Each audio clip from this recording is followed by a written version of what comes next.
Hello, আসসালামু আলাইকুম বন্ধুরা। কেমন আছেন সবাই? আপনাদের দয়া আল্লাহর রহমতে আমিও ভালো আছি। দেখেন, জাপানের গ্রাম অঞ্চলের মতো জায়গা। এখানে এখানে অ্যাপার্টমেন্ট, তার সাইডে এই যে জায়গাগুলো, এগুলো সব ক্ষেতের জায়গা। এখানে বিভিন্ন ধান সব বিভিন্ন ফসল ফলায়। আর এই রাস্তাগুলো যেখানে আছে, এই রাস্তাগুলো শুধু ঘোরাফেরার জন্য, কোনো যানবাহন চলাচলের জন্য নয়। দেখেন কত সুন্দর রাস্তাগুলো। এই যে ওই যে সেই আমাদের চিরচেনা সরিষা ক্ষেত, বিলের পাশে।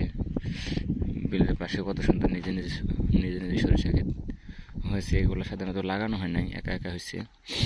আবার এই যে রাস্তাগুলো দেখেন, এগুলো সব ব্যায়াম করার জন্য। রাস্তাগুলো দেখতে শুনতে অনেক ভালো লাগে। আর বিশেষ করে বিকেলবেলা ঘোরাফেরা করলে মনটা অনেক ফ্রেশ হয়ে যায়। তাই তো মনকে ফ্রেশ করার জন্য একটু ঘোরাফেরার ছোঁয়া। ভালো থাকবেন, সুস্থ থাকবেন। এই পর্যন্ত, আল্লাহ হাফেজ।